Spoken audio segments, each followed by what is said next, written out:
আসসালামু আলাইকুম বন্ধুরা, কেমন আছে সবাই? শুভ দুপুর। এই দেখো তোমাদের সামনে নিয়ে আসলাম এই যে এই মাছটাকে কি বলো তোমরা? দেখো মাছটা আমি কুটে একদম পরিষ্কার করে নিয়েছি, পিস পিস করে নেই এখনও। এটা আমাদের এলাকায় আমরা বলি সরপুঁটি বা বিদেশি পুঁটি। তোমরা এটাকে কি বলো বলো? অবশ্যই জানাবা যে তোমরা তোমাদের আঞ্চলিক ভাষায় এই মাছটাকে কী মাছ বলো।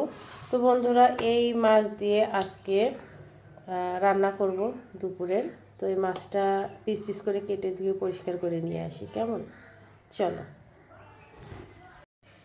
এই যে বন্ধুরা দেখো, ফাইনালি আমি এই মাছটা পিস পিস করে কাইটা ধুয়ে একদম পরিষ্কার করে নিয়ে আসছি। আর এই মাছটা রান্না করব আজকে। এই যে দেখো, এই যে এই সবজি দিয়ে রান্না করব। এই যেখানে সিম, কাঁটাযুক্ত বেগুন, শীতের এবং নতুন আলু, এটাও খুব সুন্দর করে দেখো কাইটা ধুয়ে একদম পরিষ্কার করে নিয়ে আসছি। তো বন্ধুরা চলো রান্না শুরু করা যাক। এই যে বন্ধুরা, চুলাটা জ্বালায় নিলাম, কড়াই বসায় দিলাম, কড়াইটা গরম হইতে থাক। এইদিকে আমি এই মাছটা ভাজার জন্য লবণ হলুদ দিয়ে মাখায় নেবো। দিয়ে দিলাম লবণ, হলুদের গুঁড়া, সামান্য মরিচের গুঁড়া আর অল্প একটু তেল। আসলে এই তেল দিলে মাছটা একটু ক্রিস্পি হয়। এখন আমি খুব ভালোভাবে এইটা মাখায় নিব। এই যে খুব ভালোভাবে এটা মাখায় নিচ্ছি। আর ওইদিকে দেখি কড়াইটা গরম হলো কিনা। এইদিকে কড়াইটা গরম হয়ে গেছে, এর মধ্যে দিয়ে দিলাম সামান্য তেল। তেলটা কড়াইয়ের মধ্যে একটু ছড়াই দিলাম। তেল গরম হয়ে গেছে, এর মধ্যে আমি দিয়ে দেবো এই যে লবণ হলুদ দিয়ে মাখায় রাখা মাছ। এই মাছটা আমি তেলের মধ্যে দিয়ে হালকা করে একটু ভেজে নেব।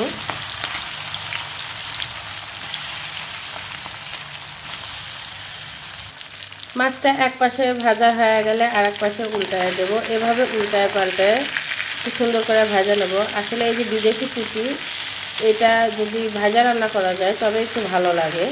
আবার এক একজন এক একভাবে খাইতে পছন্দ করে। আপনারা যে যেভাবে খাইতে পছন্দ করেন ঠিক সেইভাবে রান্না করবেন। আমরা ভাজা রান্না করে খাইতে পছন্দ করি, এই জন্য মাছটা একটু ভাজা নিচ্ছি। এই যে এইভাবে উল্টায় পাল্টায় দিচ্ছি। এই যে ভাজা মাছগুলো উঠায় নিলাম। এখন এই একই তেলের মধ্যে দিয়ে দেবো আস্ত জিরা ফোড়ন। জিরা ফুটে উঠলে দিয়ে দেবো পেঁয়াজ কুচি। পেঁয়াজ বাদামি করে ভেজে নেব। পেঁয়াজ বাদামি হয়ে গেলে এর মধ্যে দিয়ে দেবো 1 চামচ রসুন বাটা, দিয়ে দেবো 1 চামচ আদা বাটা, দিয়ে দেবো 1 চামচ হলুদের গুঁড়া, স্বাদ মতো লবণ। এখন এই সম্পূর্ণ মশলাটা তেলের মধ্যে ভেজে নেব বাটা মশলা পানি শুকানো পর্যন্ত। মশলা ভাজা হয়ে গেলে এর মধ্যে দিয়ে দেবো সামান্য 1 কাপ পরিমাণ পানি।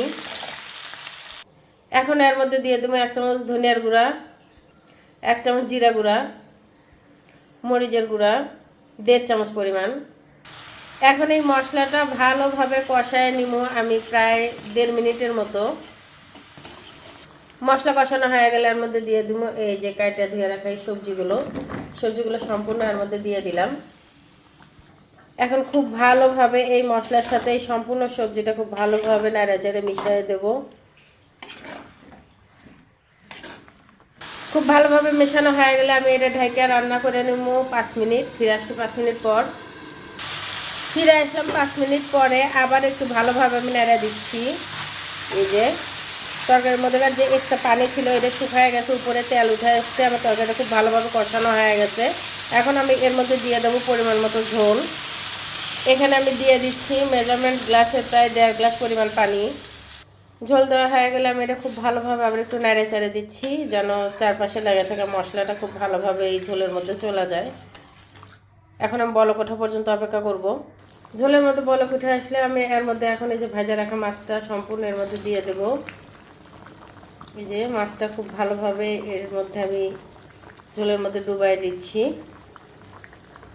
এখন আমি ঢেকে দেবো এবং ঢেকে দিয়ে 12 মিনিট এই তরকারিটা রান্না করে নেব মিডিয়াম আঁচে। ফিরে আসছি 12 মিনিট পরে। ফিরে আসলাম 12 মিনিট পরে। এই যে বন্ধুরা দেখো আমার তরকারিটা রান্না হয়ে গেছে। এখন আমি চুলার জালটা বন্ধ করে দিব এবং তরকারিটা নামাই নেব। নামাই নিচ্ছি। এই যে বন্ধুরা দেখো কত সুন্দর কালার আসছে তরকারির। এই তো আমার তৈরি হয়ে গেল আলু বেগুন সিম দিয়ে পুঁটি মাছের ঝোল। তো বন্ধুরা এরকম সহজ গ্রামীণ সুন্দর রেসিপিগুলো পেতে তোমরা অবশ্যই আমার পাশে থাকবে এবং বেশি বেশি লাইক কমেন্ট ও শেয়ার করবে। আর যারা ইউটিউব থেকে দেখবে তারা অবশ্যই সাবস্ক্রাইব করবে। আল্লাহ হাফেজ।